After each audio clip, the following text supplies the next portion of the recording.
ကဲဆိုစမ်းမအောင်ရှင်ကဘာလုပ်ချင်လို့ခုနှစ်တန်းကြီးဟစ်ပြီးတော့ခေါ်နေရတာလဲ လှုပ်เสียရှိလို့ခေါ်တာပေါ့လှုပ်เสียမရှိဘယ်လိုကခေါ်မလဲ ပြန်ပြောစမ်းမအောင်ဘာရှင် လှုပ်เสียရှိလို့ခေါ်တာပေါ့လှုပ်เสียမရှိရင်ဘယ်လိုကခေါ်မလဲရေတောက်ချင်တယ်ရေတောက်ချင်တယ်ကျုပ်တို့ရေသမားဆိုတော့ညဘက်ကျပူပြန်တယ်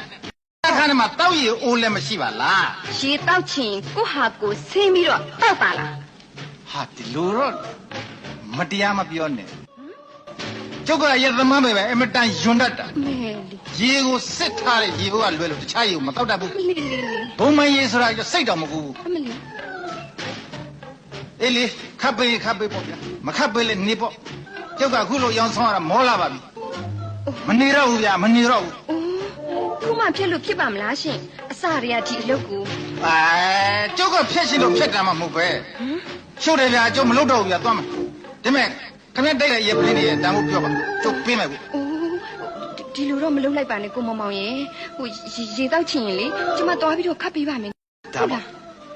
မမလေးတယောက်လဲလင်းအတူကြီးခိုင်းသမျှကိုလှုပ်ပေးနေရရှာပါလား